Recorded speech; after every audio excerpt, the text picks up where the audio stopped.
لله ما فی السماوات و ما فی الارض، لله خاص دا اللہ پہ اختیار کی دی. جلالین فرمائی خلقنا ملکنا و عبیدنا، ملکم دا اللہ دے، خلقتم اللہ کرے، پیدائشم اللہ کرے، او منگ دا اللہ غلامانیو، منگ دا اللہ بندگانیو. رب العالمین تا منگ عبادت کو او سروتا بسجدے بانے اگدو، پا دے بانے فخر کو. رب العالمین با پا دے بانے منگ تا کامیابی را نصیب کئی.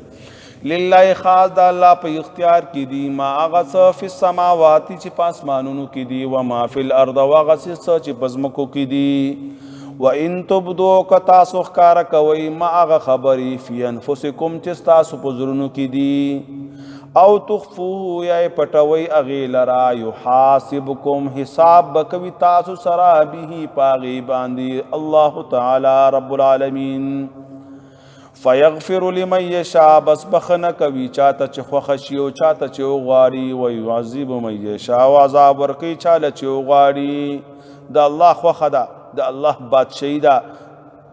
بعض اوقاتو کې به انسان ګناه کړي لیکن پټه به کړي، ګناه به کړي توبه به ویستي، رب العالمین باغتا پاغي باندې اسم ونوي، رب العالمین باغتا مغفرت وکي او بخنه به وکي. او بعض وخت کې به انسان نیک عمل وکي لیکن نیک عمل کې به ریا وي، نیک عمل به کړي د بل چا د پاره، نو داغه نیک عمل بم بربادي. لہذا که څه کوئ، که نیک عمل کوئ او که بد در نه وشي، رب العالمین ته خامخا متوجه کیږي. نیک عمل دې وکړل، رب العالمین ته په جا راشئ چې الله ما وکړل خو ډېر کمزوری دی، رب زما عمل ته مه ګوري. الہ العالمین د خپل فضل او کرم او د احسان د وجې دا زما عمل قبول کی. اگر که نشته، اگر که کمزوری دی، اگر که ډېر ضعیف دی او چې کله دې ګناه وکړه بیا هم رب العالمین ته په زارۍ او منت شه چې الله زه خو ډېر کمزوری یم، زه خو ډېر ضعیف یم او زما اعمال ټول کمزوري دي، دا عمل رانه بد وشو، ستا نافرماني رانه وشوه، د نبي پاک علیه الصلاة والسلام نافرماني رانه وشوه، ربه ته مې معاف کي.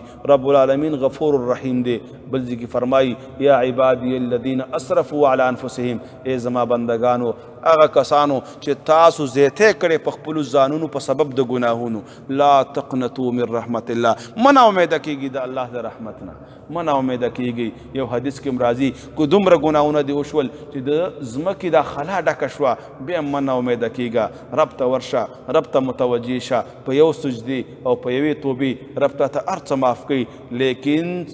جب تک سانس ہو اس وقت تک چاند سے چې سو پورې د سا وي، خو لیکن د سا ګوره پته نه لګېږي. ان قریب دا سا ختمېدونکې ده، ان قریب دا زمونږ زندګي ختمېدونکې ده. بیا زما توبه، بیا زما آه او زارۍ، بیا زما جړه نه قبلیږي. نن مونږ ته هر څه قبلیږي. فیغفر لمن یشاء بس بخنه کوي چاته چې خوښه شي، ویعذب من یشاء او عذاب ورکوي چاله چې خوښه شي او وغواړي. والله د الله رب العزت علی کل شیء قدیر، په هر شي باندې قدرت لرونکی دی. بس دی بیا ګوري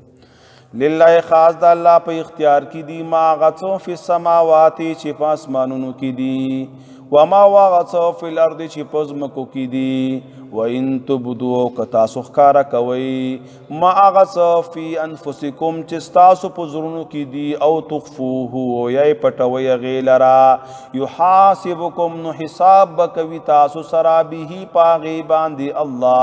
الله رب العزت. فیغفر لمن یشاء بس بخنه کوي چاله چې وغواړي، ویعذب من یشاء عذاب ورکوي چاله چې وغواړي. والله دا الله رب العزت علی کل شیء قدیر، په هر یو شی باندې قدرت لرونکی دی. صلی الله تعالی علی خیر خلقه محمد وعلى آله وصحبه اجمعین. اللهم صل على محمد وعلى ال محمد كما صليت على ابراهيم وعلى ال ابراهيم انك حميد مجيد. اللهم بارك على محمد وعلى ال محمد كما باركت على ابراهيم وعلى ال ابراهيم انك حميد مجيد. رب العالمین زمونږ د غسایات، زمونږ د ملګرو د تکلیف او زمونږ د ملګرو دغه ناسته چې بعض ملګري ډېر په تکلیف راځي، د دنیا په مشاغلو کې دي او د دنیا په کارونو کې ستړي شوي دي، بیا هم ستا کتاب ته کښېني ډېر په مینه محبت. الہ العالمین دغه عمل د دوی نه قبول کړي، رب العالمین دا عمل زمونږ د ټولو نه قبول کړي. الہ العالمین دغه نیک عمل زمونږ په هغه ځای کې په کار کې کوم کې زمونږ اړخ لګیږي رب العالمین کوم ځای کې چې تا سره ملاقات کیږي او که په کوم وخت کې چې زمونږ سترګې د دنیا نه پټیږي او آخرت په طرف روانیږو الہ العالمین کوم ملګري څه حاجت وي څه مشکل وي څه قرض وي په دنیاوي یا څه نور څه کې مبتلا وي د هر چا په رب العالمین په مشکلاتو باندې تعالیمي او علیم بذات الصدور رب العالمین ټول ملګرو حاجتونه او مشکلات د خپل خزانو نه پوره کړي الہ العالمین کوم ملګری بیماری یا کور کې څه بیماری وي الہ العالمین ټول ته شفای کامله عاجله مستمره ور نصیب کړي رب العالمین موږ د ټول ګناهونو نه بچو ساتي رب العالمین موږ د ګناهونو تمام اقسامو نه بچو ساتي الہ العالمین موږ د کفر او شرک نه بچو ساتي رب العالمین موږ د بدعت او ریاکارۍ نه بچو ساتي الہ العالمین موږ د غیبتونو او دروغ ویلو نه بچو ساتي الہ العالمین موږ د دوکو د غدارو نه بچو ساتي رب العالمین موږ د سودخورۍ او د حرام خورۍ نه بچو ساتي الہ العالمین موږ د هرې ګناه نه لرې وساتي رب العالمین موږ ته داسې نیک اعمال نصیب کړي چې ته رانه راضا شي په هغې باندې الہ العالمین زمونږ نیک اعمال ته قبول کړي رب العالمین زمونږ دعاګانې ته قبول کړي رب العالمین زمونږ استخاري او توبې ته قبول کړي رب العالمین زمونږ اعمالو ته مګوري الہ العالمین خپل فضل او کرم او احسان د وجې په موږ باندې مهربانه شي رب العالمین د خپل فضل او احسان او کرم د وجې نه زمونږ دنیا او آخرت ښایسته کړي رب العالمین په دنیا کې ایمان عظیمه سرمایه ده تر مرګه پورې په دغه ایمان باندې موږ قایم او دائم وساتي رب العالمین زمونږ خاتمه په ایمان کې رب العالمین زمونږ خاتمه په ایمان کې الہ العالمین موږ ته دعا چل نه راځي دعا طریقه نه راځي